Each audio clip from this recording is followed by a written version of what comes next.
Friends, आज हम discuss करेंगे वन दरोगा से रिलेटेड मोस्ट इम्पॉर्टेंट क्वेश्चंस। यहाँ मैंने 50 क्वेश्चंस लिए हैं, जिसमें मैंने आपको बहुत डिटेल्स में 50 क्वेश्चन के बारे में बताया है। तो आप सभी लोग प्लीज़ बताइएगा कि आपको ये क्वेश्चंस कैसे लगे। तो चलिए स्टार्ट करते हैं। हमारा पहला क्वेश्चन है, हॉट स्पॉट शब्द का प्रयोग किसने किया? तो सबसे पहले हम लोगों को पता होना चाहिए कि हॉट स्पॉट्स होते क्या हैं। हॉट स्पॉट्स, जिनको हम लोग क्या कहते हैं, तप्त स्थल। क्या कहते हैं? तप्त स्थल। ये हैं क्या? हॉट स्पॉट शब्द है क्या? तभी तो हम इसको बता पाएंगे कि इसको सबसे पहले किसने प्रयोग किया। तो हॉट स्पॉट शब्द वो जगह होती हैं जहां पर 1500 स्थानिक प्रजातियां हों। स्थानिक पादपों की प्रजातियां हों 1500, और 70% से अधिक इनकी वनस्पति का ह्रास हो चुका हो। जब 70% से ज्यादा यहाँ की वनस्पति, मतलब उसका हानि हो चुकी है, ह्रास हो चुका है, तभी तो हमें इसके संरक्षण की जरूरत है, तभी तो उसको हॉटस्पॉट घोषित करेंगे। तो आप लोग को पता चल गया हॉटस्पॉट्स क्या होते हैं। जहाँ पे 1500 स्थानिक पादपों की प्रजातियां हो और 70% प्रजातियों का ह्रास हो चुका हो। तो पूछा जा रहा है हॉटस्पॉट शब्द का प्रयोग किसने किया? तो किसने किया था? डॉक्टर नॉर्मन मेयर्स ने। सर्वप्रथम हॉटस्पॉट शब्द का प्रयोग डॉक्टर नॉर्मन मेयर्स ने किया था। और इसको याद कैसे रखेंगे, क्योंकि बहुत सारे सन हैं, नीतियां हैं, अधिनियम हैं।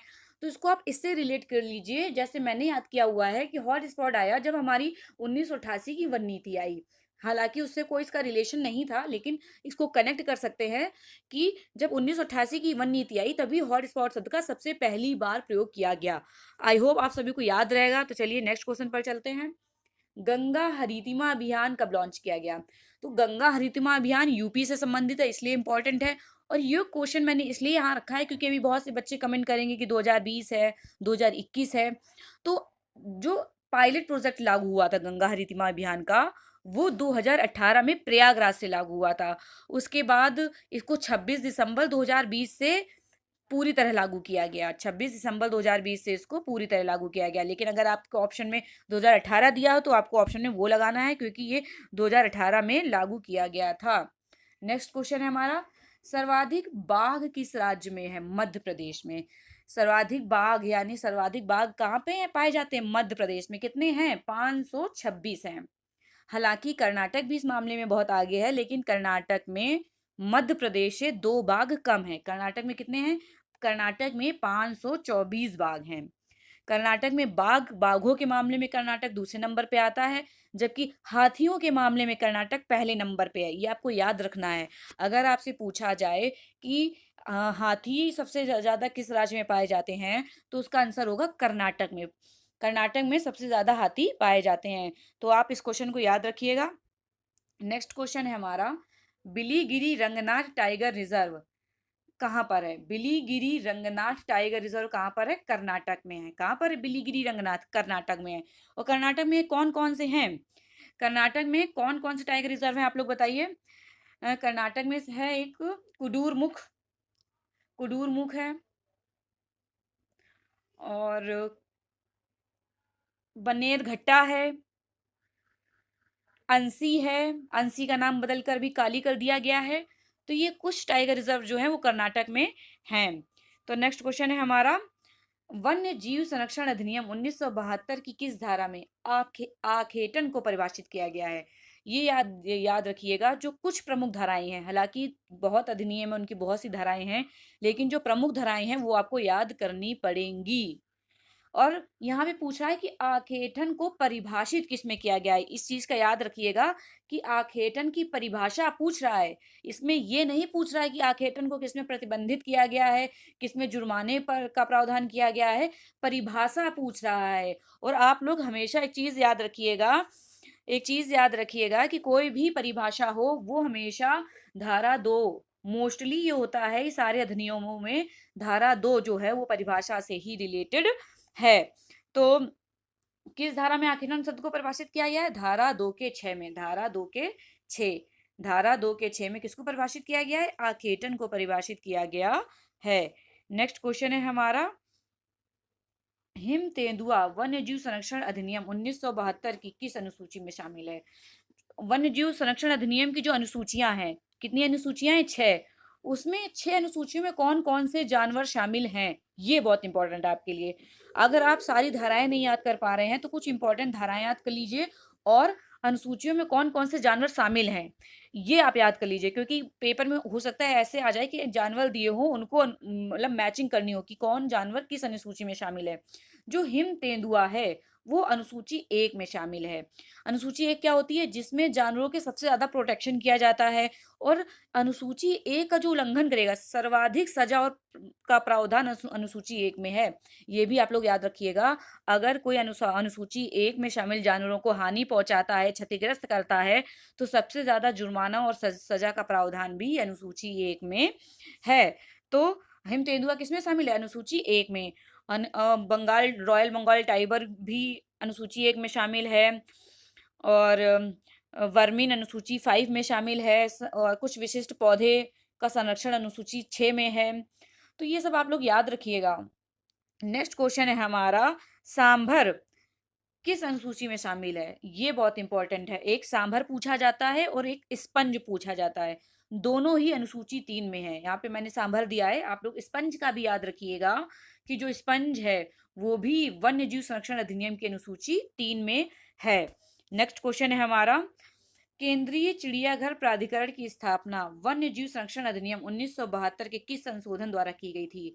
जो केंद्रीय चिड़ियाघर प्राधिकरण, सेंट्रल जू अथॉरिटी जो आया था, वो जो वन्यजीव संरक्षण अधिनियम था 1972 वाला, उसमें किस संशोधन के तहत आया था? तो उसमें जो 1991 का संशोधन था, उसके तहत आया था केंद्रीय चिड़ियाघर प्राधिकरण। कब आया था? 1991 के संशोधन से 1992 में इसका गठन हुआ था, केंद्रीय चिड़ियाघर प्राधिकरण का।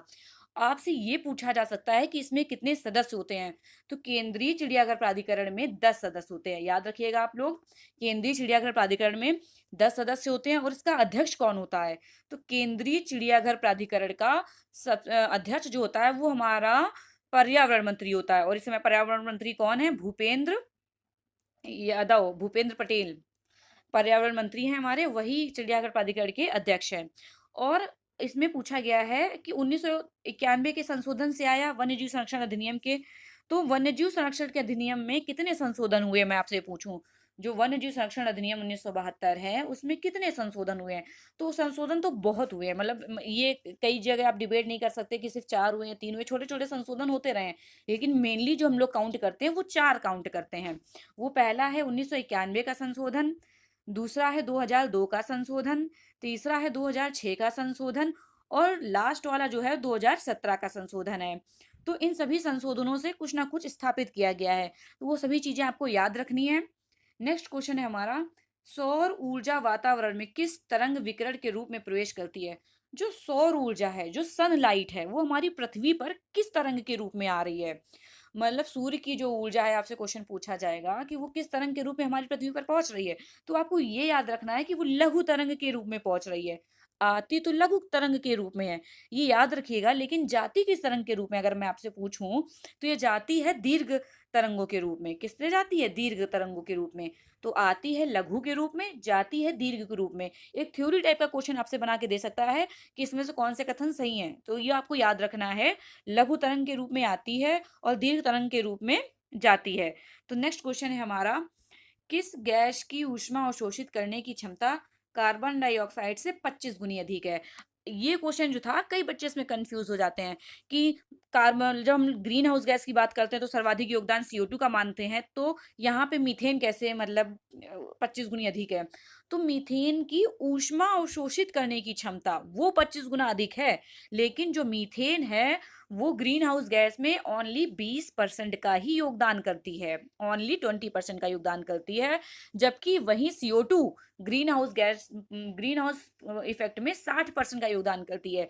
अगर आपसे पूछा जाए ग्रीन हाउस गैस में सर्वाधिक योगदान किस गैस का है, तो वहां पे आंसर आपको CO2 ही लगाना है। लेकिन ऊष्मा अवशोषित करने की क्षमता सबसे ज्यादा, मतलब सबसे ज्यादा नहीं, लेकिन CO2 से 25 गुना मीथेन की है।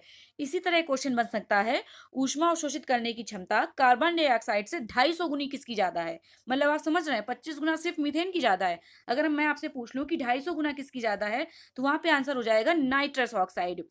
नाइट्रस ऑक्साइड जो होता है, उसकी जो ऊष्मा अवशोषित करने की क्षमता है वो CO2 से 250 गुना ज्यादा है। ये क्वेश्चन भी आपको याद रखना है, ये क्वेश्चन भी आपको याद रखना है। तो नेक्स्ट क्वेश्चन है हमारा, जैविक खेती के क्या फायदे हैं? ये आप क्वेश्चन पढ़िए। ये तो आपको अभी मतलब आपने से अगर इसको जल्दी में देख लिया तो आपको लगेगा ठीक है, ये ऑप्शन सही है, ये किफ़ायती होती है। लेकिन जब यही ऑप्शन में आपको आंसर ना पता होता और बहुत सारे बच्चे 60% बच्चे इसमें ऑप्शन लगा के आते सभी, लेकिन जो गलत होता। जैविक खेती के क्या फ़ायदे हैं? यह किफ़ायती होती है, कम पैसों में हो जाती है जैविक खेती क्योंकि इसमें हमें बाहर से उर्वरक नहीं डालने पड़ते और मतलब ये कम समय लेती है ऐसा कुछ नहीं है। जैविक खेती के बारे में ये नहीं कि ये कम समय लेती है। इसमें हम मतलब खाद के रूप में गोबर का और जो मतलब जैविक खाद है उसका यूज़ करते हैं, लेकिन इसमें समय उतना ही लगता है। ये इसमें कम मज़दूरों की आवश्यकता होती है, ये भी गलत है। तो आप इस क्वेश्चन को याद रखिएगा, इसमें ऑप्शन ऑल नहीं होगा बल्कि इसमें एक ऑप्शन क्या सही होगा, ये किफ़ायती होती है, इसमें कम पैसे लगते हैं। नेक्स्ट क्वेश्चन है हमारा यूएनईपी की, मैं थोड़ा ऊपर पढ़ रही हूँ, आपको शायद दिख ना रहा हो। यूएनईपी की स्थापना किस सम्मेलन में हुई थी जिसे 113 देशों ने स्वीकृति दी थी? यूएनईपी क्या है? यूएनईपी इसका फुल फॉर्म क्या होता है? सभी को पता होगा, यूनाइटेड नेशन इन्वायरमेंट प्रोग्राम। इसकी स्थापना कब हुई थी? इसकी स्थापना हुई थी स्टॉकहोम सम्मेलन 1972 में। यूएनईपी जो है ये हमारे पर्यावरण के क्षेत्र में काम करती है और इससे ये पूछा जा सकता है कि इसको कितने देशों ने मान्यता दी थी। जब थ्योरेटिकल क्वेश्चन बनाना होता है जिसमें 4 क्वेश्चन ऑप्शन दिए रहते हैं, वहां पे कई लाइनें डाल सकते हैं इस तरह की। तो इसे 113 देशों ने मान्यता दी थी। स्टॉकहोम जब सम्मेलन हुआ था, जब पहली बार हमारे पर्यावरण को लेके लोग सचेत हुए थे और उसके सम्मेलन हुआ स्टॉकहोम में, तो 113 देशों ने इसे मान्यता दी थी। स्टॉकहोम सम्मेलन में पहली प्रधानमंत्री जो शामिल हुई थी वो हमारे ही देश की इंदिरा गांधी थी। इंदिरा गांधी जो थी वो स्टॉकहोम सम्मेलन 1972 में सम्मिलित हुई थी। ये बहुत बड़ी बात है। नेक्स्ट क्वेश्चन है हमारा, साइट्स की स्थापना कब हुई?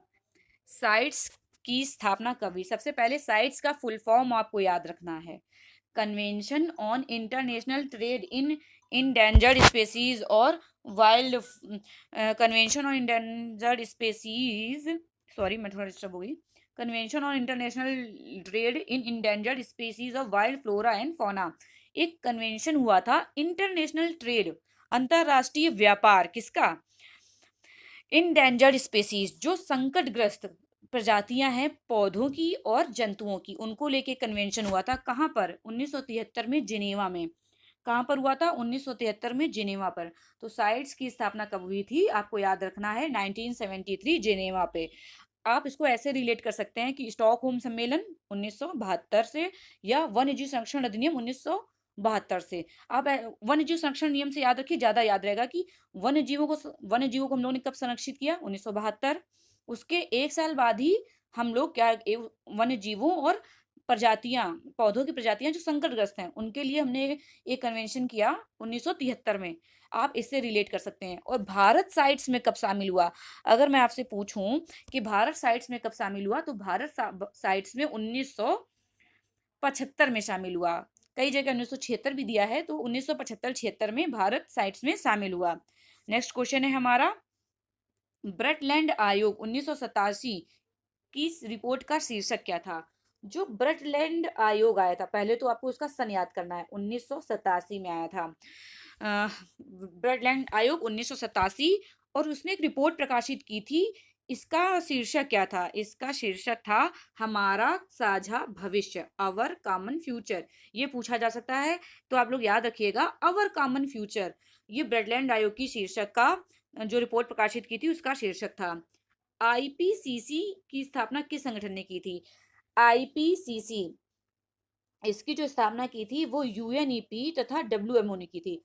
यूनाइटेड नेशन इन्वायरमेंट प्रोग्राम तथा विश्व मौसम विज्ञान संगठन WMO, world meteorological organisation WMO ने इसकी स्थापना की थी मिलकर, किसकी? आईपीसीसी की।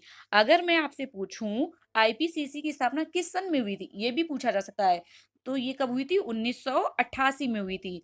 अब आपको 1988 से कुछ याद आ रहा है? ये चीजें आपको याद करके रखनी है। ये जरूरी नहीं कि कितना टाइम लग रहा है। आप 10 क्वेश्चन को पढ़ने में अगर ज्यादा टाइम ले रहे हैं तो ठीक है, इसमें घबराने की जरूरत नहीं है, लेकिन आपको 10 क्वेश्चन याद होने चाहिए। तो यहाँ पे रिलेट कीजिए, 1988 में किसकी हॉटस्पॉट शब्द का सबसे पहले प्रयोग हुआ था। और 1988 में क्या हुआ था? वन नीति आई थी 1988 में, हॉटस्पॉट शब्द का प्रयोग किया था, और आईपीसीसी की स्थापना भी 1988 में हुई थी। तो नेक्स्ट क्वेश्चन है हमारा, वियना सम्मेलन। वियना सम्मेलन 1905, वियना सम्मेलन था, वियना सम्मेलन था क्या? सबसे पहले हम लोग ओजोन परत के संरक्षण हेतु, ओजोन परत के संरक्षण हेतु सबसे पहले हम लोग के दिमाग में एक बात आती है, मॉन्ट्रियल प्रोटोकॉल, जो 1987 में हुआ था। लेकिन मॉन्ट्रियल प्रोटोकॉल से पहले भी एक सम्मेलन हो चुका था, वियना सम्मेलन, वो भी ओजोन परत के संरक्षण से ही संबंधित था। जो वियना सम्मेलन था, इसमें 1985 में सहमति बनी थी, लेकिन 1988 में लागू हुआ। 1988 से आपको कितनी चीजें हो गई, फिर से एक बार रिवाइज कीजिए मेरे साथ, रिवाइज कीजिए तभी आपको दिमाग में याद रहेगा। भले ही आपको याद हो, लेकिन फिर से बोलिए, आपको ऐसे याद होना चाहिए कि आपके एकदम टिप पर होना चाहिए। हॉट स्पॉट शब्द का प्रयोग 1988 में हुआ, वन नीति 1988 में आई, आईपीसीसी की स्थापना 1988 में हुई, और वियना सम्मेलन लागू कब हुआ? 1988 में। ये चार चीजें हो गई 1988 में, तो ये आपको याद रखनी है। तो नेक्स्ट क्वेश्चन है हमारा, किगाली समझौता कब हुआ? किगाली समझौता 2019 में हुआ। ये अब तक का सबसे सफल समझौता है किगाली समझौता, जो पर्यावरण को लेकर है। किगाली समझौता 2019 में हुआ, इसको 196 देशों ने मान्यता दी। कितने देशों ने मान्यता दी? 196 देशों ने।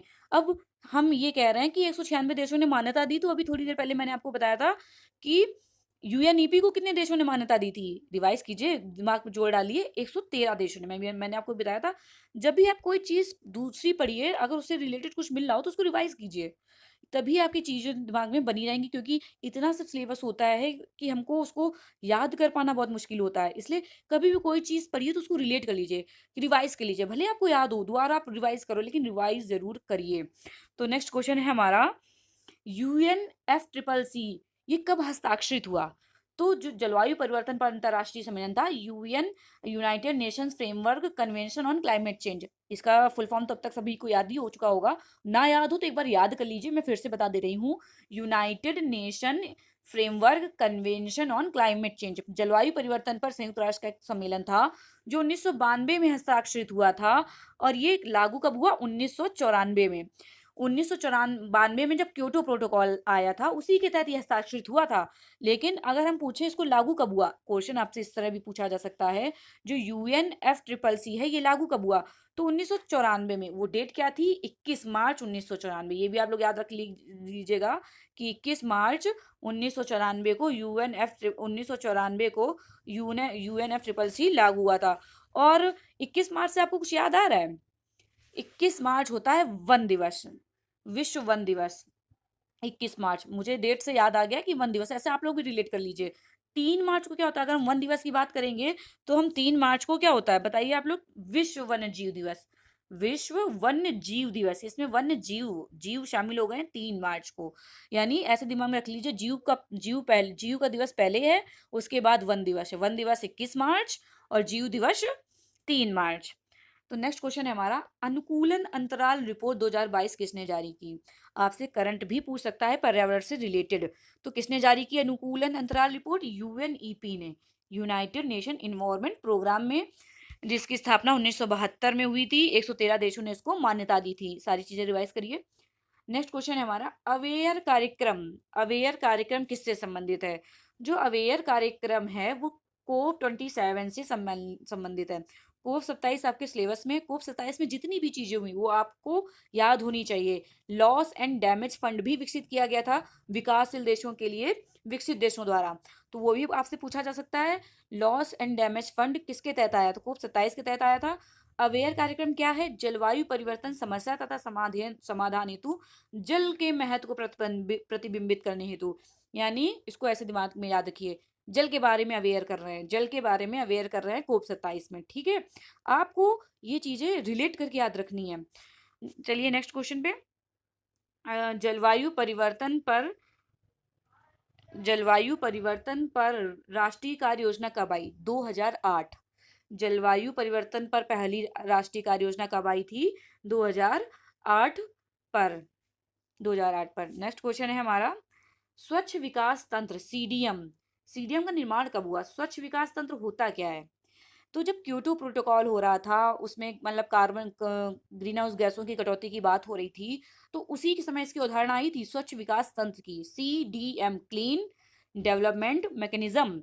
क्या था ये कि जैसे जो विकसित देश हैं, वो किसी विकासशील देश में, विकसित देश खुद या तो उनकी कोई कंपनियां या कोई निजी संस्थान, मतलब विकसित देशों का कुछ कोई भी प्रणाली हो, वो विकासशील देशों में ग्रीन हाउस उत्सर्जन को कम करने वाली कोई योजना लगा सकती है। जैसे जापान ने दिल्ली में मेट्रो लगाई है, उसने मेट्रो से क्या हुआ है, ग्रीन हाउस गैसों में जो कार्बन डाइऑक्साइड थी उसमें कुछ कटौती हुई है। तो इसी को कहते हैं क्लीन डेवलपमेंट मैकेनिज्म, स्वच्छ विकास तंत्र। मतलब विकसित विकसित देश जब किसी विकासशील देश में कोई मैकेनिकल मतलब मैकेनिक्स के द्वारा कोई ग्रीन हाउस गैसों का निर्माण, ग्रीन हाउस गैसों के उत्सर्जन को रोकें, तो उसी को कहते हैं स्वच्छ विकास तंत्र। आपको समझ में आया? तो इसका पूछ रहा है कि इसका निर्माण कब हुआ, तो क्योटो प्रोटोकॉल में इसका निर्माण हुआ था, क्योंकि ग्रीन हाउस गैसों की बात ही क्योटो प्रोटोकॉल में हो रही है। तो इससे आपको तुरंत याद हो जाएगा कि clean development mechanism Kyoto protocol में आया, और किस अनुच्छेद के तहत, अनुच्छेद 12 के तहत आया था। नेक्स्ट क्वेश्चन है हमारा, अधिक तापमान तथा अधिक वर्षा वाले क्षेत्रों में कौन सी मिट्टी पाई जाती है? ज्यादा तापमान भी है और ज्यादा वर्षा भी है, तो इसमें कौन सी मिट्टी पाई जाएगी? लेटेराइट मिट्टी। कौन सी मिट्टी? लेटेराइट मिट्टी। यानी तापमान भी जब ज्यादा हो और वर्षा भी जब ज्यादा हो, दोनों ज्यादा ज्यादा, तो टाइट, लेटेराइट। ऐसे आप रिलेट कर लीजिए। तापमान ज्यादा, मैं आपको याद कराना चाहती हूँ, मेरा मकसद ये नहीं कि मैं सिर्फ आगे यहाँ पे 50 क्वेश्चन बोल के चली जाऊँ, आपने लिखे तो लिखे, आपने ध्यान दिया तो दिया। अगर मैं यहाँ पे 50 क्वेश्चन लाई हूँ, तो मेरा ये मकसद है कि आप इन 50 क्वेश्चन को आप कभी भी, 30 अप्रैल को आपका एग्जाम है, 20-25 दिन आपके पास बचे हैं, आपके सामने जब भी आए तो आपको पूरा याद होना चाहिए सिर्फ इस एक क्लास से। तो अधिक तापमान, अधिक वर्षा, लेटेराइट मिट्टी। लेटेराइट मिट्टी पाई कहाँ जाती है? ये हमारे मोस्टली साउथ में पाई जाती है, लेकिन और नॉर्थ ईस्ट में, मेघालय साइड में भी पाई जाती है। जैसे केरला में, तमिलनाडु में, कर्नाटक में, आंध्र प्रदेश के कुछ हिस्सों में लेटेराइट मिट्टी पाई जाती है। और लेटेराइट मिट्टी में काजू की, चाय की, कॉफी की, इन सब की पैदावार बहुत अच्छी होती है लेटेराइट मिट्टी में। काजू के लिए बहुत अच्छी मिट्टी होती है लेटेराइट मिट्टी। तो नेक्स्ट क्वेश्चन है हमारा, जैव विविधता अधिनियम में कितने अध्याय और कितनी धाराएं हैं? हालांकि ये इंपॉर्टेंट, इसकी धाराएं और अध्याय इंपॉर्टेंट नहीं है, लेकिन फिर भी अगर आपसे पूछ लिया जैव विविधता अधिनियम, क्योंकि ये हमारे पर्यावरण के जितने भी अधिनियम है उसमें शामिल है, तो आपको इसकी धाराएं में क्या क्या है ये याद नहीं रखना है, लेकिन इतना तो पता होना चाहिए कि इसमें कितने अध्याय और कितनी धाराएं। तो 12 अध्याय और 65 धाराएं हैं। जैव विविधता अधिनियम आया कब था? आप लोग को पता होगा, 2002 में आया था, जैव विविधता को संरक्षित रखने हेतु।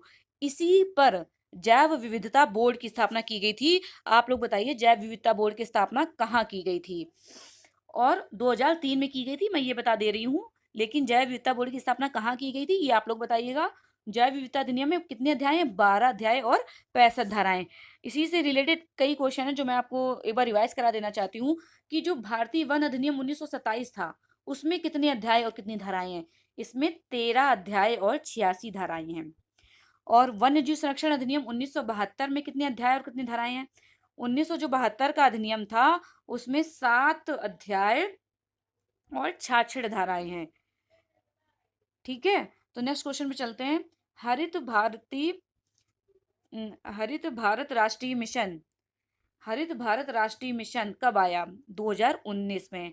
ग्रीन इंडिया मिशन जो था वो कब आया? 2019 में आया। जो हरित भारत राष्ट्रीय मिशन है, ये जो आपके 8 जलवायु परिवर्तन कार्य योजना के जो 8 हिस्से हैं उसका एक भाग है।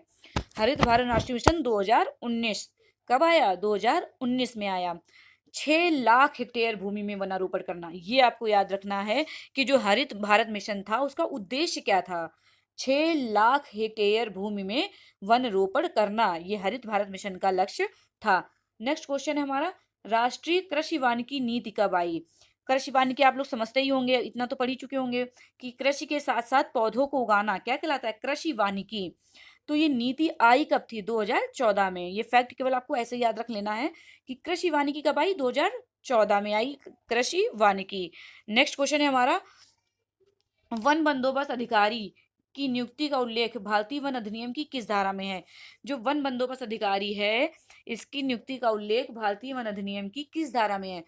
तो वन बंदोबस्त अधिकारी, वन बंदोबस्त आपके सिलेबस में है, तो आपको ये क्वेश्चन आपको याद ही रखना होगा कि जो वन बंदोबस्त अधिकारी है, उसकी नियुक्ति का लेख जो भारतीय वन अधिनियम है 1927 वाला, उसकी धारा 4C में है। किसमें है? धारा 4C में। और आरक्षित वन का वर्णन किसमें है? तो आरक्षित वन भारतीय वन अधिनियम 1927 की धारा 20 में है। किसमें है? धारा 20 में। ग्राम वन किसमें है? इसी से रिलेटेड जितने क्वेश्चन हो सकते हैं, जितने मुझे याद आ रहे हैं इस वक्त, मैं आपको बता दे रही हूँ, आप याद करने की कोशिश कीजिएगा। आरक्षित वन धारा 20 में, ये सब वन अधिनियम 1927 की बात हो रही है। आरक्षित वन धारा 20 में है, और ग्राम वन धारा 28 में है, और संरक्षित वन धारा 29 में है। जो हमारा वन अधिनियम 1927 था, उसने वनों को 3 श्रेणियों में बांटा था: आरक्षित वन, संरक्षित वन, ग्रामीण वन। तो आरक्षित वन से रिलेटेड धारा कौन सी है? धारा 20 आरक्षित वन से रिलेटेड हो गई। और ग्राम वन 28 गांव, ऐसे याद रखना, 28 गांव हैं, ठीक है, तो आपको याद रहेगा। 28, जो धारा 28 है वो ग्राम वन से संबंधित है। और 29, धारा 29 जो किससे संबंधित है? ये संरक्षित वनों से संबंधित है। तो आप लोग इसको याद रखिएगा। वनों में लगने वाली किस आग को नकली आग भी कहते हैं? आप यहाँ पे मेरे क्वेश्चन देख रहे होंगे कि मैंने जो आपके 26 टॉपिक हैं, हर टॉपिक को टच करने की कोशिश की है। अगर आपको थोड़ा भी अच्छा लग रहा हो तो प्लीज इसको लाइक जरूर कीजिएगा। वनों में लगने वाली किस आग को नकली आग भी कहते हैं? ये क्वेश्चन आपसे पूछा जा सकता है, क्योंकि वन आपदा आपके सिलेबस में है। और वन आपदाओं में सबसे बड़ी जो आपदा होती है वो वन अग्नि की ही होती है। तो जो भूतल अग्नि है, ग्राउंड फायर, उसे नकली अग्नि भी कहते हैं। तो ये बहुत इंपॉर्टेंट क्वेश्चन है, इसलिए मैंने यहाँ पे डाला। बाकी जो सतही अग्नि होती है या स्टॉर्म अग्नि है, तो स्टॉर्म जैसे आप नाम से समझ जाएंगे, तूफान तो तेजी से फैल रही है। रेंगती अग्नि जो धीरे धीरे रेंग रही हो, वो आप पेपर में आ जाता तो आप उसको ऐसे ही टिक कर देते। लेकिन अगर आपसे ये क्वेश्चन पूछा जा रहा है कि नकली आग किसे कहते हैं, तो मुझे लगा ये आपको याद रखने की जरूरत है कि ग्राउंड फायर को नकली आग कहते हैं। नेक्स्ट क्वेश्चन है हमारा, वनोपज को किसमें परिभाषित किया गया है? वनोपज आपके सिलेबस में है, तो वनोपज किस अधिनियम की किस धारा में है, ये भी आपको पता होना चाहिए। तो ये भारतीय वन अधिनियम 1927 की धारा 2 के 4 में है। किसमें है? इसमें एक चीज मैंने आपको बताई थी इस वीडियो के स्टार्टिंग में, कि परिभाषाएं जितनी होती हैं वो धारा 2 में होती हैं। और यहाँ पे आपको वनोपज की परिभाषा पूछ रहा है, परिभाषा। तो धारा 2 तो पक्का होगी। अब धारा 2 का कौन सा खंड है? तो चौथा। वनोपज किसमें शामिल है? धारा 2 की 4 में। ये सब भारतीय वन अधिनियम 1927 में दिया गया है, ये आप लोग याद रखिएगा। नेक्स्ट क्वेश्चन है हमारा, रक्तचाप के निदान में किस पौधे का प्रयोग होता है? रक्तचाप यानी ब्लड प्रेशर। जब ब्लड प्रेशर को हम लोग ठीक करना होता है तो हम लोग सर्पगंधा का यूज करते हैं। किसका यूज करते हैं? सर्पगंधा का। ये भी हमारी वनोपज में शामिल है, इसीलिए ये क्वेश्चन है कि रक्तचाप के निदान में किसका प्रयोग करते हैं? सर्पगंधा का। अगर मैं आपसे पूछूं रक्त कैंसर, गाठिया, इसमें किसका प्रयोग करते हैं? तो इसमें रतन जोत का प्रयोग करते हैं। जो कैंसर होता है उसको ठीक करने में रतन जोत का प्रयोग करते हैं। ये क्वेश्चन भी आप लोग याद रखिएगा, ये भी इंपॉर्टेंट क्वेश्चन है। जितने भी इंपॉर्टेंट क्वेश्चन मुझे इससे रिलेटेड याद आ रहे हैं, वो भी मैं आपको साथ में बता दे रही हूँ, इसलिए क्योंकि यहाँ पे सिर्फ मैं मतलब 50 क्वेश्चन ही मैं लाई हूँ, लेकिन उन 50 क्वेश्चन में कहीं ना कहीं 100 क्वेश्चन भी हो जाएंगे, कि हर क्वेश्चन से रिलेटेड मैं एक दो एक्स्ट्रा फैक्ट आपको बता ही दे रही हूँ। तो नेक्स्ट क्वेश्चन है हमारा, वन प्रबंधन परिषद का मुख्यालय कहाँ है? वन प्रबंधन परिषद, इसका मुख्यालय कहाँ है? वान, जर्मनी में। वन प्रबंधन परिषद का मुख्यालय कहाँ है? वान, जर्मनी में। और वन प्रबंधन परिषद की स्थापना कब हुई थी? 1993 में। अब इसको याद कैसे रखा जाए? देखिए, क्योटो प्रोटोकॉल हुआ कब हमारा? क्योटो प्रोटोकॉल हुआ हमारा 1992 में। क्योटो प्रोटोकॉल हुआ 1992 में। तो ऐसा याद रखिए, उसी के एक साल बाद वन को प्रबंधन करने के लिए परिषद बना दी गई। क्योटो प्रोटोकॉल के एक साल बाद ही वन प्रबंधन परिषद बना दी गई। और वन प्रबंधन परिषद का मुख्यालय कहाँ पर है? वान, जर्मनी में। वान से आपको कुछ याद आ रहा होगा। वान चैलेंज क्या है? वान चैलेंज है, जर्मनी ने लॉन्च किया था वान चैलेंज 2011 में। यूएन के साथ मिलकर जर्मनी ने लॉन्च किया था वान चैलेंज। चलिए, जब बात आ ही गई तो मैं थोड़ा सा टाइम लगेगा, वीडियो शायद लंबा हो जाए, लेकिन मैं आपको बता ही दे रही हूँ, क्योंकि चीजें साथ के साथ क्लियर होती चली जानी चाहिए। आप जब चीज को छोड़ देते हैं ना कि हम बाद में पढ़ लेंगे, तो वो बात कभी नहीं आता है। पेपर आ जाता है लेकिन वो बात कभी नहीं आता है। तो यहाँ पे हम क्लियर कर देते। वॉन चैलेंज क्या था? 2011 में आया था, जर्मनी और यूएन ने मिलकर लॉन्च किया था। और इस वॉन चैलेंज का उद्देश्य क्या था? जो 350 मिलियन हेक्टेयर निम्नीकृत भूमि थी, मिलियन हेक्टेयर जो निम्नीकृत भूमि थी, उस पे वनारोपण करना, इसको बहुत सराहा गया था और भारत भी इसमें शामिल हुआ था। एक क्वेश्चन और पूछा जा सकता है कि भारत वॉन चैलेंज में कब शामिल हुआ? तो 2015 में भारत वन चैलेंज में शामिल हुआ था। तो नेक्स्ट क्वेश्चन है हमारा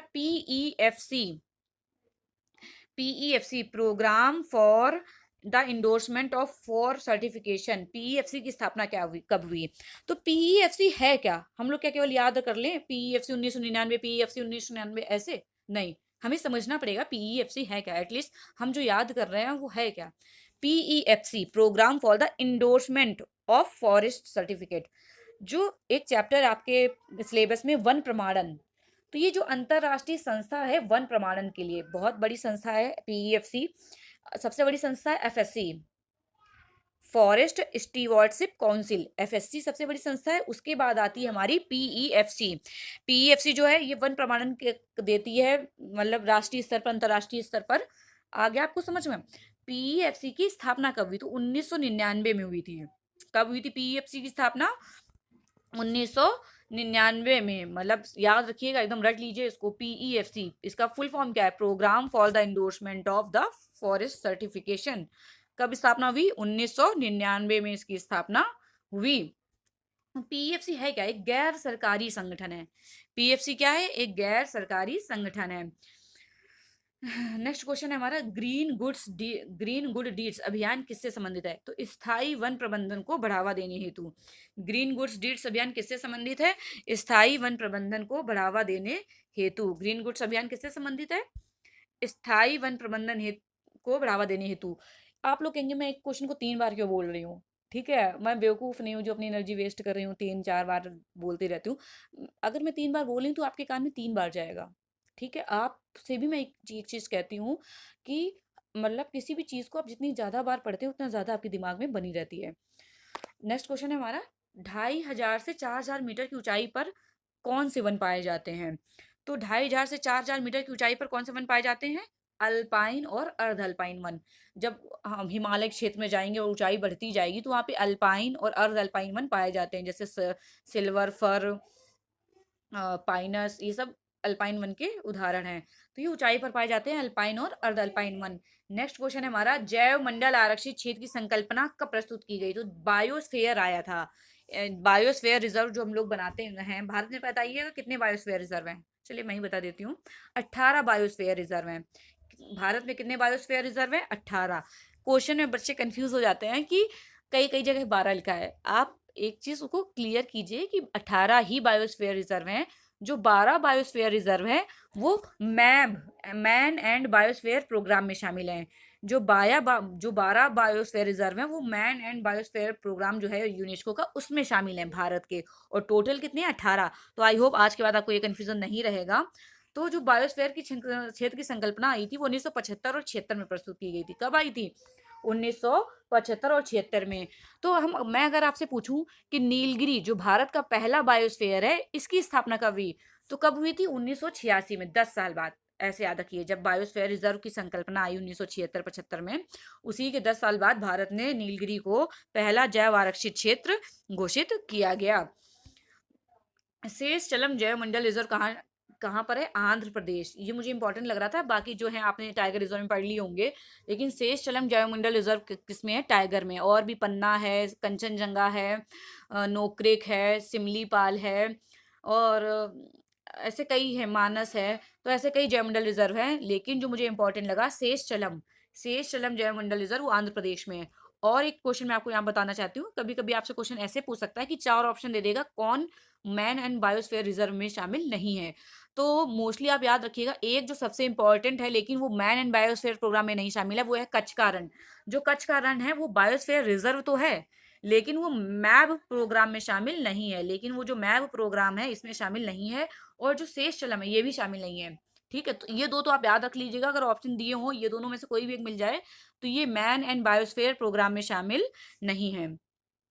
नेक्स्ट है क्वेश्चन है हमारा पौधा किस्म और कृषक अधिकार संरक्षण अधिनियम, ये कब आया? ये कब आया? 2001 में। ये भी इंपॉर्टेंट है, तो आप लोग याद कर लीजिए।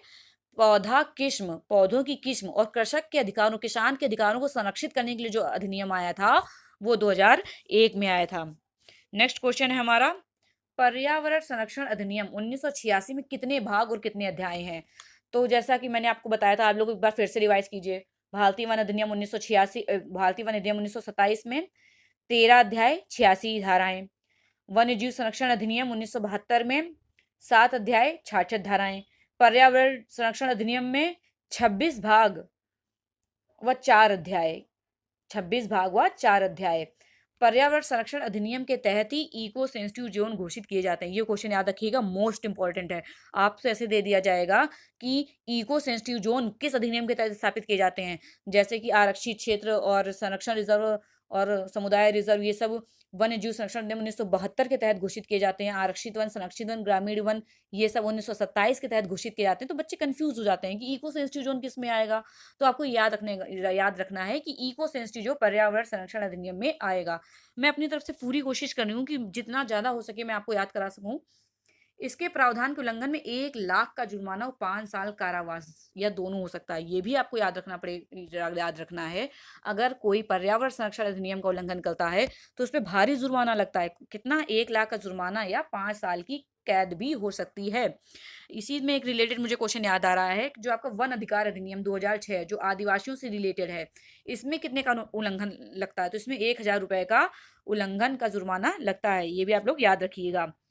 नेक्स्ट क्वेश्चन है हमारा, राष्ट्रीय जैव विविधता बोर्ड में कितने सदस्य होते हैं? तो राष्ट्रीय जो जैव विविधता बोर्ड, जो मैंने आपसे पूछा था, राष्ट्रीय जैव विविधता बोर्ड का मुख्यालय कहाँ है, तो वो चेन्नई में है। चेन्नई में है। तो इसमें कितना? 1 अध्यक्ष होते हैं जैव विविधता बोर्ड में, 10 शासकीय पदेन सदस्य होंगे और 5 गैर सरकारी सदस्य होंगे। राष्ट्रीय जैव विविधता बोर्ड में 1 अध्यक्ष है, 10 शासकीय पदेन सदस्य और 5 गैर सरकारी सदस्य। कितने हो गए? टोटल 16 सदस्य। ऐसे याद रखिएगा, 16 आप याद रखेंगे तो शायद क्वेश्चन में है तो आप टिक कर दे, 10, 5, 15, 1, 16 ऐसे जोड़ के, तो आप ऐसे याद रख सकते हैं। राष्ट्रीय जैव विविधता बोर्ड में कितने हैं? 16 सदस्य हैं। 1 अध्यक्ष, 10 शासकीय पदेन सदस्य, 5 गैर सरकारी सदस्य। और राज्य का जो जैव विविधता बोर्ड होगा उसमें कितने अध्यक्ष होंगे? ये तो आपने सभी ने पढ़ लिया होगा। तो आप कैसे याद रखेंगे? जो राज्य वाला है उसमें यहाँ से 5 कम कर दीजिए। 1 अध्यक्ष उसमें भी है, उसमें 5 शासकीय सदस्य हैं और 5 गैर सरकारी सदस्य हैं। तो उसमें राज्य जैव विविधता बोर्ड में 11 सदस्य होते हैं। ठीक है, आप लोग को याद रहेगा। नेक्स्ट क्वेश्चन है हमारा, एनजीटी का अध्यक्ष कौन होता है? सुप्रीम कोर्ट का सेवानिवृत्त न्यायाधीश। क्वेश्चन में ऐसे दे सकते हैं कि एनजीटी का अध्यक्ष पर्यावरण मंत्री है या प्रधानमंत्री है, राज्य मंत्री है, कौन है? तो सेवानिवृत्त न्यायाधीश किसका? सुप्रीम कोर्ट का। एनजीटी की स्थापना कब हुई थी? 18 अक्टूबर 2010। किस लिए आया था? पर्यावरण मुद्दों से निपटने के लिए एनजीटी आया था। और आप लोग बताइएगा, राष्ट्रीय हरित न्यायाधिकरण एनजीटी किस संशोधन अधिनियम के तहत आया था और किस मतलब ऐसा कौन सा अधिनियम था जिसमें इसका प्रावधान किया गया था? बहुत से बच्चे कंफ्यूज हो जाएंगे। तो मैं बता देती हूँ आपको, वन संरक्षण अधिनियम जो 1980 वाला था। वन संरक्षण अधिनियम 1980 आपके सिलेबस में है। वन संरक्षण अधिनियम 1980 का जो दूसरा संशोधन हुआ 2010 में, उसके तहत आया था एनजीटी। वन 2010 के संशोधन में। अब मैं आपसे पूछूं कि वन संरक्षण अधिनियम 1980 में कितनी बार संशोधन हुआ? तो 2 बार संशोधन हुआ। कितनी? 2000, जो 2010 का संशोधन था उसी के तहत एनजीटी आया था, वन संरक्षण अधिनियम 1980 के। नेक्स्ट क्वेश्चन है हमारा, सबसे ज्यादा बोरियल वन कहाँ पाए जाते हैं? सबसे ज्यादा बोरियल वन कहाँ पाए जाते हैं? कनाडा में। 24% जो बोरियल वन है वो सिर्फ कनाडा में पाए जाते हैं। शंकुधारी वन, बोरियल वन क्या होते हैं? शंकुधारी वन। कनाडा ही एक ऐसा देश है जो सबसे ज्यादा कागज बनाने वाले वृक्षों का उत्पादन करता है। अगर कागज का उत्पादन आपसे पूछा जाए सबसे ज्यादा कहाँ होता है, तो कनाडा में होता है। जो शीत कटिबंधीय देश हैं, उत्तरी अमेरिका, कनाडा, साइबेरिया, यहाँ पे सबसे ज्यादा शंकुधारी वन पाए जाते हैं। कनाडा ही सबसे ज्यादा कागज बनाने वाले पौधों का उत्पादन करता है। ये क्वेश्चन भी आपको याद रखना है। दुनिया का सबसे बड़ा भूमि बायोम कौन सा है? तो दुनिया का सबसे बड़ा भूमि बायोम कौन सा है? टैगा। देखिए, 2 होते हैं, टैगा और टुंड्रा। इसमें कंफ्यूज मत होजिएगा। जो टुंड्रा होता है वो पूरा बर्फ से आच्छादित रहता है, तो जो टुंड्रा है वो अल्पकालिक बायोम है। टुंड्रा क्या है? अल्पकालिक बायोम। और जो सबसे बड़ा बायोम है वो कौन सा है? टैगा बायोम है। नेक्स्ट क्वेश्चन है हमारा, कितने प्रतिशत भूमि चारागाहों के लिए आच्छादित है? ये भी आपसे पूछा जा सकता है क्वेश्चन में, क्योंकि देखिए एग्जामिनर का मन है वो आपसे कुछ भी पूछ सकते हैं। आप ये नहीं कह सकते कि ये क्वेश्चन कहाँ से उठा के रख दिया। तो 4%, पूरी जो भूमि है विश्व में उसमें सिर्फ 4% जो है वो चारागाहों के लिए अवेलेबल है। नेक्स्ट क्वेश्चन है हमारा, रेचिंग कृषि क्या होती है? रेचिंग कृषि, इसमें जुड़ा तो कृषि है लेकिन ये कृषि से रिलेटेड नहीं है, इसलिए मैंने क्वेश्चन आपको यहाँ पे रख दिया कि आप याद रखिएगा। रेचिंग कृषि है पशुओं को चराना, इसमें फसल उत्पादन नहीं हो सकता। कृषि लगा है लेकिन फसल उत्पादन नहीं। इसलिए आप इसको याद रखिएगा, रेचिंग कृषि का मतलब है सिर्फ पशुओं को चराने के लिए यहाँ पे कृषि की जाती है, कोई फसल का उत्पादन नहीं होगा। नेक्स्ट क्वेश्चन है हमारा, कार्बनिक खेती के जनक कौन है? कार्बनिक खेती को बहुत बढ़ावा दिया जा रहा है, तो इसके जनक कौन है? तो अल्बर्ट हावर्ड। कार्बनिक खेती के जनक कौन है? Albert Howard. नेक्स्ट क्वेश्चन है हमारा, भारत का प्रथम पूर्णतः जैविक राज्य कौन सा है? सिक्किम। भारत का प्रथम पूर्णतः जैविक राज्य कौन सा है? सिक्किम। यहाँ पे बहुत ज्यादा पर्यावरण को लेके ध्यान दिया जाता है, इसलिए पहला जैविक राज्य है। आप लोग बताइएगा, कीनथम या किनतम पक्षी अभयारण्य कहाँ पर है? किनथम या कहीं कहीं कीतम भी लिखा होता है, वो भी सिक्किम में ही है। कंचनजंगा को यूनेस्को में कब शामिल किया गया? तो 2018 में। जो कंचनजंगा सिक्किम में ही है, वो भी 2018 में उसको यूनेस्को में शामिल किया गया, ये भी आप लोग याद रखिएगा। नेक्स्ट क्वेश्चन है हमारा, मणिपुर में स्थानांतरित खेती का नाम क्या है? पामलू। ये क्वेश्चन मैंने यहाँ क्यों रखा? क्योंकि जो नॉर्थ ईस्ट के राज्य हैं, जो नॉर्थ ईस्ट के राज्य हैं, उसमें मोस्टली स्थानांतरण खेती को हम लोग क्या कहते हैं? झूम कहते हैं। नागालैंड, मेघालय, असम, हर जगह इसको क्या कहते हैं? झूम। लेकिन नॉर्थ ईस्ट राज्यों में जो मणिपुर है, इसमें इसको पामलू कहते हैं। सिर्फ यही नॉर्थ ईस्ट में एक अलग राज्य है जिसमें इसका दूसरा नाम है, इसलिए ये इंपॉर्टेंट क्वेश्चन है। मणिपुर में स्थानांतरित खेती को क्या कहते हैं? पामलू। अब स्थानांतरित खेती में मैं आपको कुछ बता दूं कि कुमारी, आप लोगों को पता होगा, कुमारी स्थानांतरित खेती कहाँ होती है? कुमारी जो स्थानांतरित खेती होती है वो वेस्टर्न घाट में होती है, पश्चिमी घाट में होती है, यहाँ पर होती है कुमारी। और बेवर या दहिया कहाँ पे होती है? ये सब स्थानांतरित खेती के नाम है। स्थानांतरित खेती आपको पता है, स्थानांतरित, इसका संधि विच्छेद करिए, स्थान अंतरित यानी स्थान बदल बदल कर एक जगह खेती की, फिर वहां पे कुछ समय बाद जंगल काट दूसरी जगह गए, जंगल काटे, जलाए, उसकी वहां पर खेती की, जगह बदलती रहती है, स्थानांतरित खेती। तो मध्य प्रदेश में इस स्थानांतरित खेती को क्या कहते हैं? बेवर या दहिया। ये भी क्वेश्चन आप लोग याद रखिएगा, मध्य प्रदेश में क्या कहते हैं? बेवर या दहिया कहते हैं स्थानांतरित खेती को। और इंडोनेशिया में क्या कहते हैं? आपसे कुछ भी पूछा जा सकता है। जो इंडोनेशिया है उसमें स्थानांतरित खेती का नाम क्या है? लडांग। क्या है? लडांग। और वियतनाम में स्थानांतरित खेती को क्या कहते हैं? रे। वियतनाम में स्थानांतरित खेती को क्या कहते हैं? रे। मैंने एक क्वेश्चन से रिलेटेड आपको जितने क्वेश्चन याद आ रहे थे सब बता दिए, आपको सारे याद रखने हैं। स्थानांतरित खेती इंपॉर्टेंट आपके लिए कि किसमें किसको क्या कहा जाता है। ब्राजील में इनको क्या कहते हैं? रोका। हाँ, ब्राजील ने रोका, ऐसे याद रख सकते हैं आप लोग। तो ब्राजील में स्थानांतरित खेती का नाम क्या है? रोका। शीत ऋतु में शीतोष्ण पश्चिमी विक्षोभों से होने वाली वर्षा किस फसल में सहायक है? रबी की फसल में।